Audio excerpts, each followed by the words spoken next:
Okay, so let's talk about dividing a polynomial by a monomial. A monomial, remember, is just one term. Sometimes you'll have 4x plus 2 or something like that on your denominator. We won't be covering that in this lesson. So when you're dividing a polynomial by a monomial, it's very, very easy as long as you just split it up. Remember that each term goes to each one of these. So if you just divide this up to look like this,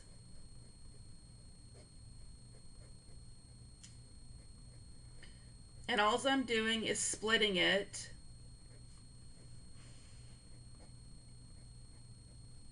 and the reason I can do that, remember, if you had 2/3 plus 2/3, that's the same thing as 2 plus 2 over 3.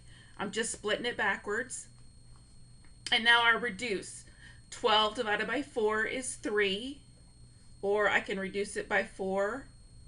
And then remember, when you're dividing exponents, you subtract them. So 7, this is a 1, minus 1 is 6. Minus 12 divided by 4 again is 3. 6 minus 1 is 5. Plus 20 divided by 4 is 5. Now, here's the thing.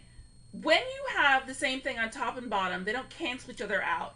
They reduce to be equal to 1, and then 20 times 1 is 20, 4 times 1 is 4. So it's not just canceling the x's out. They reduce to equal 1. So that gives me 3x to the 6th minus 3x to the 5th plus 5.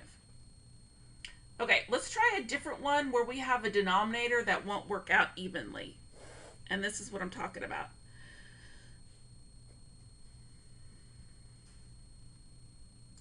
Okay, so I have 4n to the 9th minus 32n to the 6th plus 24n squared divided by negative 4n to the 5. So remember, we split each one up.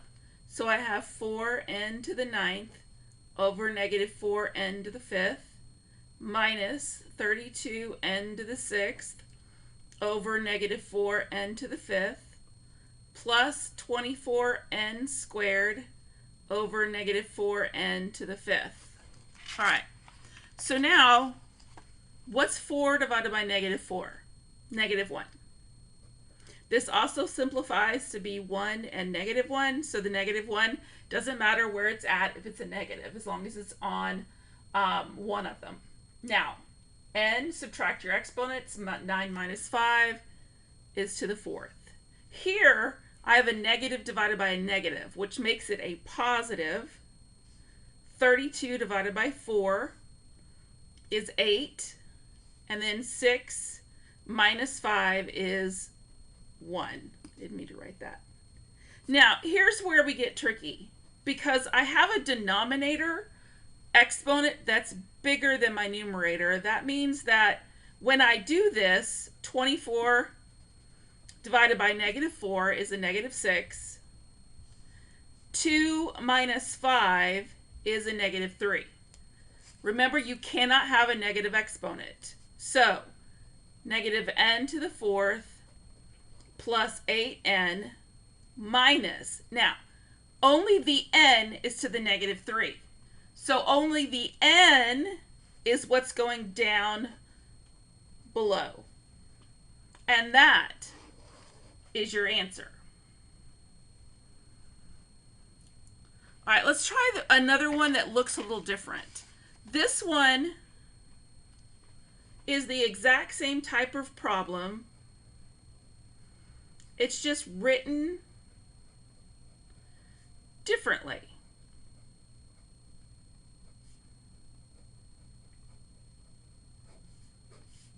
And this type of problem is the exact same thing.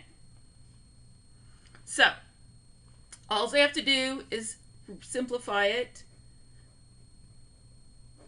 to where I put the denominator under each one.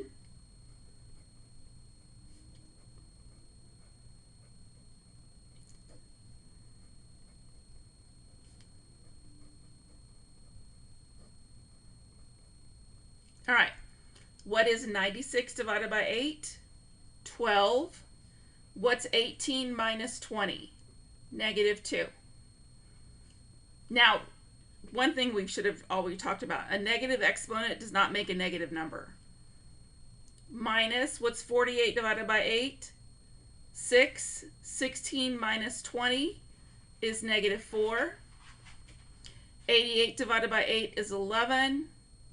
14 minus 2 is 12. 72 divided by 8 is 9. 12 minus 20 is negative 8. So now, only the negative exponents go to the denominator. So this is going to be 12 over x squared minus 6 over x to the 4th plus 11x to the 12th minus 9 over x to the 8th.